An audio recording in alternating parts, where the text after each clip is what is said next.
Bem, o Richard Foster, no livro dele sobre oração, conta a história de um amigo dele, que tem um filho pequenininho, e o filho dele pequenininho estava no shopping center e começou a dar birra no shopping center. Eu sei que você não sabe o que é isso, então eu vou te explicar bem, né?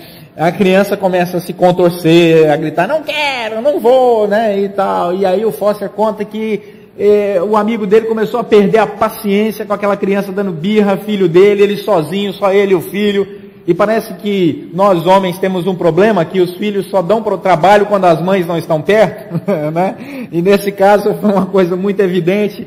E o Foster diz que esse amigo dele então foi ficando desesperado, e ele não sabia mais o que fazer. A criança dava birra no meio do shopping center, ele pega a criança no colo, põe assim contra o seu peito e começa a cantar uma música que ele inventou na hora. Uma música sem letra conhecida, uma música sem harmonia nenhuma. Ele começou a cantar a música para o seu filho assim, o papai te ama. Eu posso cantar porque ele disse que é desafinado no livro, né? Então, o papai te ama, você é a alegria do papai, o papai te ama, você é a alegria do papai. Como é bom, e a criança esperneava, ele, como é bom estar com você, passeando no shopping, você é a alegria do papai e tal. E a criança foi acalmando, e parou de dar aquela birra, e abraçou ele, e ele saiu pelo shopping cantando com a sua criança no colo. Eu só pude contar essa história agora, depois que as crianças foram embora, porque senão ia complicar a vida de vocês. Mas interessante é que depois conta a história que ele pega o seu filho, vai até o carro cantando e tal, e ele para de cantar, abre a porta do carro, coloca a criança na cadeirinha, e quando ele senta para dirigir a criança, o filho dele olha para ele e diz assim, papai, canta de novo. Sabe, meus irmãos, a nossa relação com Deus é exatamente assim. Esse sermão que Jesus falou, Sermão do Monte aqui em Mateus capítulo 5 em diante, é um sermão revolucionário. Como eu disse hoje pela manhã, Jesus estava no ápice do seu ministério, poderia ter optado por qualquer outro assunto mais popular, mas ele opta por, no coração do seu sermão, falar sobre a oração, porque a oração é fundamental na vida cristã. E aqui Jesus começa a apresentar conceitos novos que haviam se perdido na história e na tradição judaica sobre a pessoa de Deus. Jesus introduz um Deus muito mais acessível no Sermão do Monte. Ouvistes o que foi dito pelos antigos, eu porém vos digo. Jesus começa a abrir novas portas, ele areja o ambiente teológico daquele povo. É como se ele entrasse num quarto com as janelas todas fechadas, escuro, e ele começasse a abrir as cortinas, as janelas, e aquele ambiente começa a ficar arejado. Na casa do meu pai tem muitas janelas, na gloriosa cidade de Anápolis, Goiás. Essa cidade existe, pode procurar no mapa. Inclusive saiu ontem no Globo um quarto de página sobre Anápolis. Não sei se os irmãos viram, sobre a corrupção política lá, mas isso é um detalhe. Mas pelo menos estávamos, né, no Globo. Falem mal, mas falem da nossa cidade. Né? Esse não é um privilégio só de Brasília, é um privilégio compartilhado por Anápolis também. Então, estávamos lá em casa e estávamos conversando sobre a característica da nossa residência. E uma das coisas que lá em casa fica muito evidente é quando meu pai acorda. Meu pai, quando ele acorda, você sabe imediatamente, todas as janelas da casa serão mexidas. Ele abre todas elas. Mas não abre com delicadeza, ele abre com aquele jeito libanês de abrir janela, né? Para arejar o ambiente. Jesus faz isso aqui nesse Sermão do Monte. Ele abre as janelas, areja o ambiente e diz assim, eu quero apresentar para vocês uma figura diferente, paternal, daquela que Israel experimentou no Antigo Testamento. O Pai Nosso fala exatamente sobre esse conceito novo que Jesus apresenta de Deus como Pai, nosso Pai, Pai Nosso.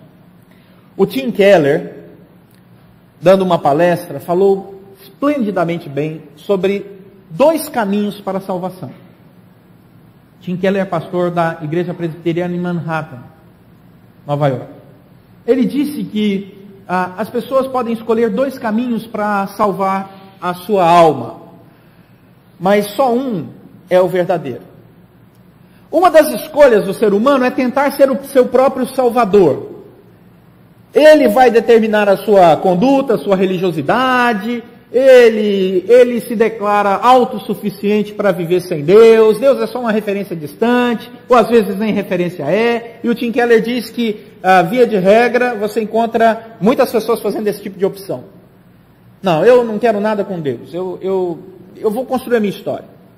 Mas existe um segundo tipo, que é o segundo caminho, que é aquele dentro da religião. E a palavra religião aqui, vamos pegar emprestado o conceito de Calvino, que vai beber lá no latim, religare, religião, a nossa caminhada de volta a Deus. Então existem pessoas que querem buscar o caminho de salvação para suas vidas, de conforto e de paz sem Deus, ponto 1. Existem pessoas que entendem que o caminho de salvação é a religião, ponto 2. Só que aquelas que optam pela religião podem optar nesse item por 2 tipos de religião diferentes. E é interessante porque essa religião diferente, esses 2 tipos, se encontram dentro da mesma igreja. Ou seja, você pode ter numa mesma igreja 2 pessoas com 2 opções religiosas diferentes, no entanto eles acham que vivem a mesma religião.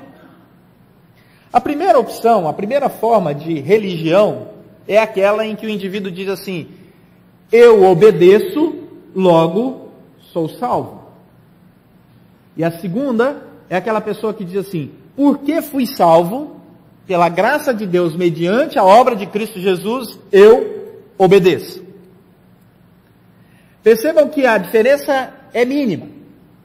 As 2 se propõem a obedecer a Deus.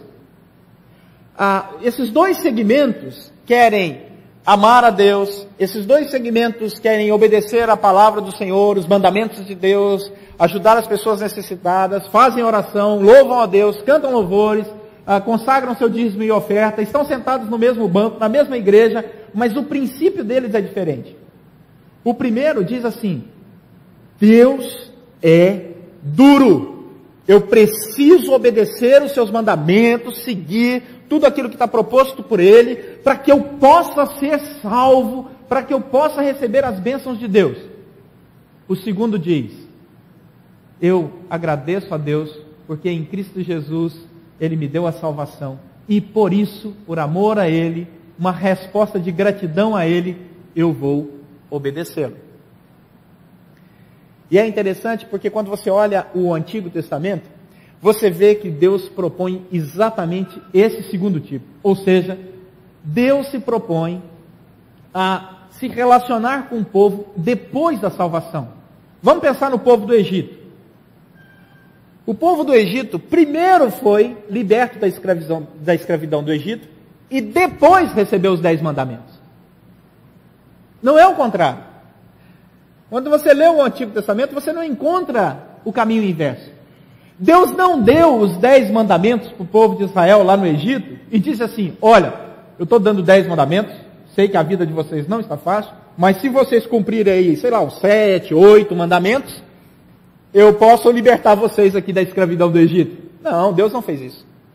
Primeiro Ele libertou o povo, agiu de maneira maravilhosa, graciosa, depois Ele disse: agora eu quero dar a vocês os meus mandamentos.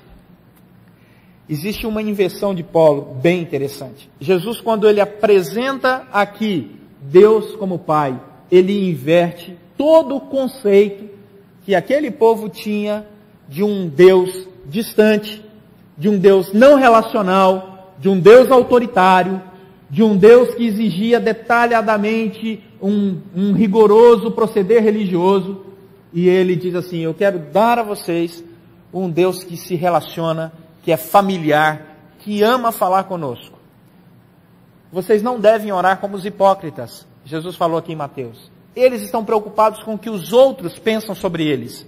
Vocês devem orar como filhos que conversam com um Deus que é Pai, que te aceita como filho e como filha. Então, quando nós olhamos Mateus 6, 9, mantenha aí sua Bíblia aberta, o texto vai dizer: portanto, vós orareis. Eu sei que os irmãos de hoje de manhã já entenderam o sentido da palavra orareis. É uma relação de compromisso, de juramento, né, familiar, aquela certeza de caminhada. Ele diz, vós orareis assim, advérbio de modo, Pai nosso que estás nos céus.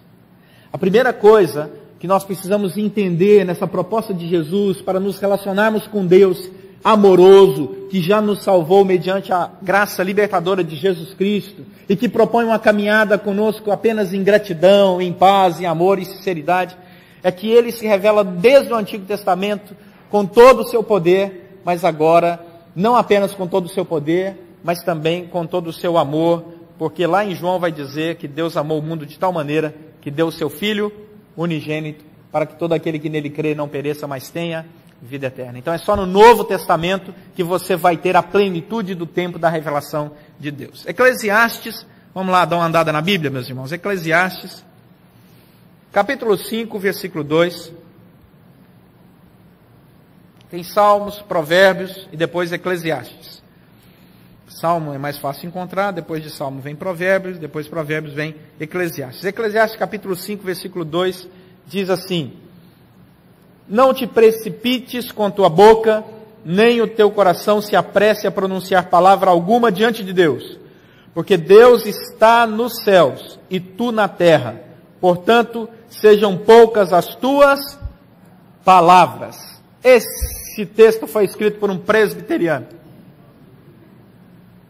Vai falar com Deus, pensa no que vai falar e seja objetivo, porque Deus ama a oração objetiva.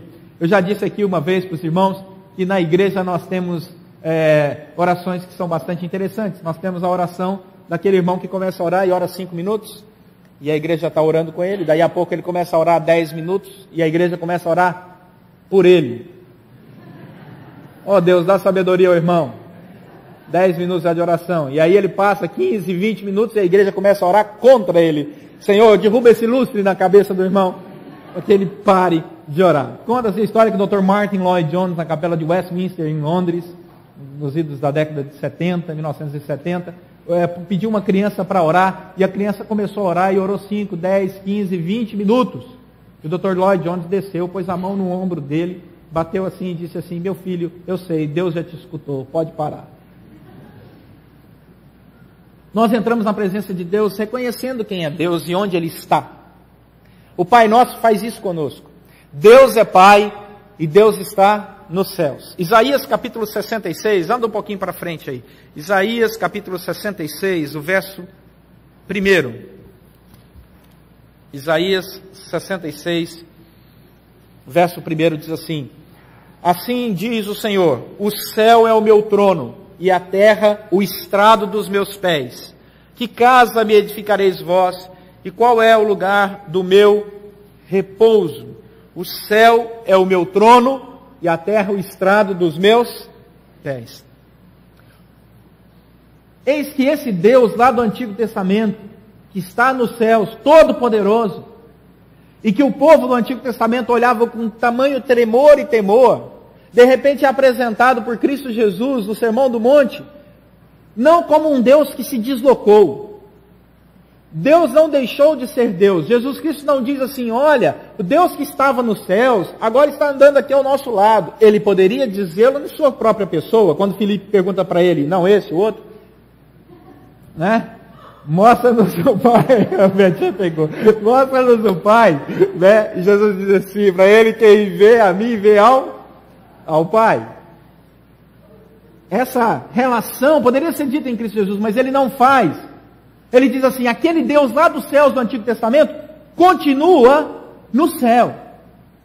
Deus não mudou sua moradia, Deus não mudou seu caráter, Deus não mudou seu ser, Deus Todo-Poderoso, Criador dos céus e da terra, lá do Antigo Testamento, o Senhor dos Exércitos, o Adonai, o El Shaddai, o Deus Jeová Jireh, esse Deus Todo-Poderoso, quero dizer para você, Ele não saiu de lá não, mas Ele está acessível. Pai nosso que está no céu.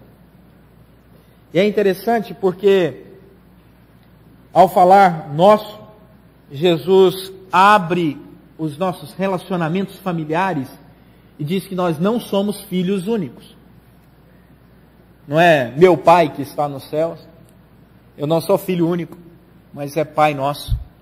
Apesar de que, no começo do Evangelho de João, encontramos Deus dizendo o seguinte: que Deus amou o mundo de tal maneira, eu disse o versículo agora mesmo, que deu o seu unigênito Filho. Interessante. Mas acontece que pela fé nós somos feitos irmãos em Cristo Jesus. Por isso que Jesus Cristo não diz mais o meu Pai, mas é o nosso Pai. Porque pela fé em Cristo Jesus somos co-herdeiros com Cristo, herdeiros de Deus, irmãos, pela graça do nosso Senhor Jesus. E é por isso que nós podemos dizer Pai Nosso. Quando eu digo para Deus Pai Nosso, eu estou dizendo que aceito com alegria o fato de ser co-herdeiro com Cristo Jesus. O Pai Nosso, esse que eu posso me relacionar, é o mesmo do Antigo Testamento que está no céu. E aí ele caminha para uma próxima frase muito interessante. Ele diz: Pai Nosso que estás no céu, santificado seja o teu nome. Se é no céu que Deus manifesta a sua glória, é também no seu nome que Ele manifesta o seu caráter. E quando nós pedimos santificado seja o nome do Senhor, nós não estamos de alguma forma contribuindo para a santidade de Deus. Como se Deus precisasse da nossa oração para ser santo. Ah, se vocês não orarem desta forma, eu jamais serei santo. Não é essa a relação. Quando nós dizemos Pai Nosso que estás no céu, santificado seja o teu nome, esta frase é uma declaração de fé, uma profissão de fé.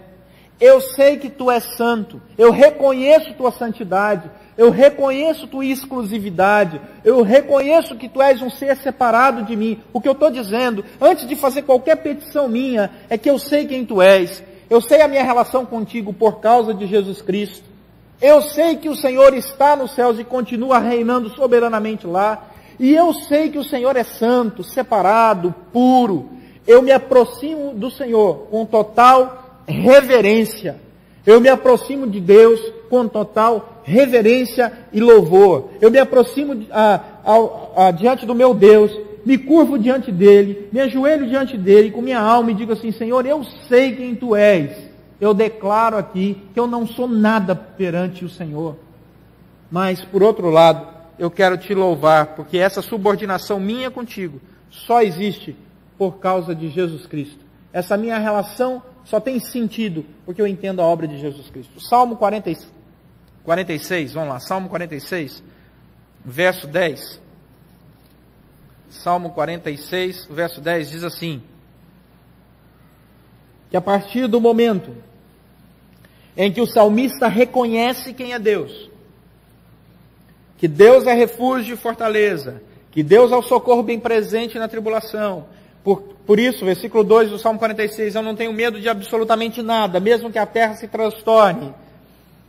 Recentemente, ontem, no Japão, que é hoje para nós, dia 11, o Japão parou para lembrar um ano de terremoto e tsunami junto. Ainda que a terra, diz o salmista no Salmo 46, se abale, os montes se abalem, o mar tome conta de tudo, eu não vou temer nada, porque eu sei quem é o Senhor. Aí o Salmo 46, verso 10 diz assim: se você sabe quem eu sou Deus até que põe o termo à guerra, versículo 9. Então, a consequência direta deve ser o versículo 10, aquietai-vos e sabei que eu sou Deus. Vamos ler o verso 10 e 11. Aquietai-vos, sabei que eu sou Deus. Sou exaltado entre as nações, sou exaltado na terra. O Senhor dos exércitos está conosco, o Deus de Jacó é o nosso refúgio. Quando nós dizemos para Deus, glorificado seja o teu nome, santificado seja o Senhor, quando eu declaro isso, quando eu sei que esse Deus é o Deus relacional, é o meu Pai, que me convidou pela graça em Cristo Jesus a caminhar com Ele, eu sei que eu entro na presença dEle e Ele me responde que Ele é o Deus santo e separado. O sentimento que deve tomar conta do meu coração é de quietude, contemplação, alegria e paz. Voltando lá à nossa história inicial, nós damos muita birra espiritualmente falando. Quantas vezes sem ninguém saber, quietos pelo lado de fora, estamos em plena birra na nossa alma, contra Deus.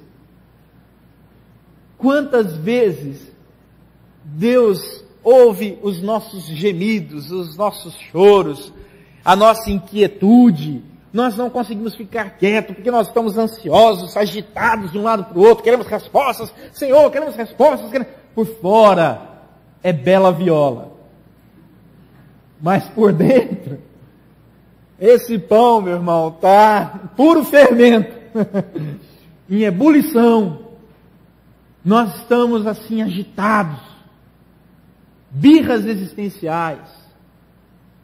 Precisamos nesses momentos voltar para o colo do Pai e dizer: Pai nosso que estais no céu, obrigado porque o Senhor é nosso Pai.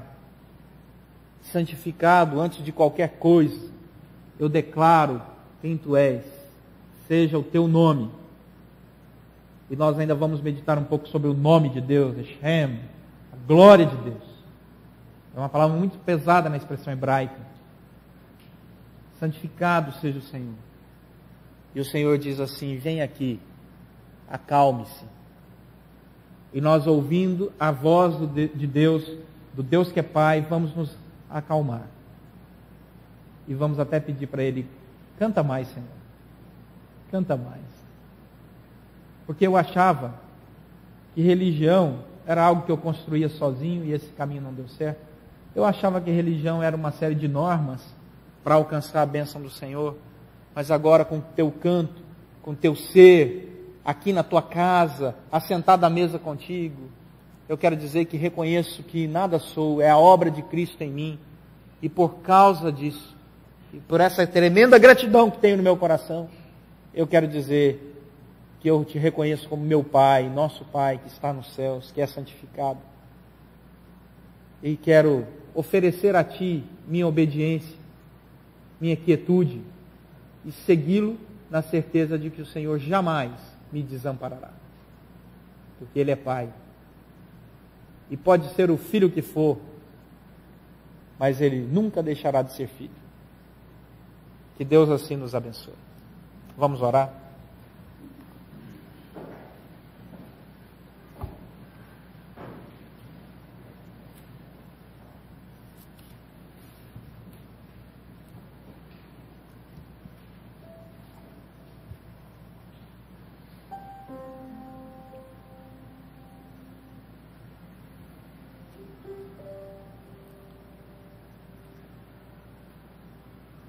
Pela fé em Jesus Cristo, somos feitos filhos de Deus. O que nos diferencia de sermos apenas uma criatura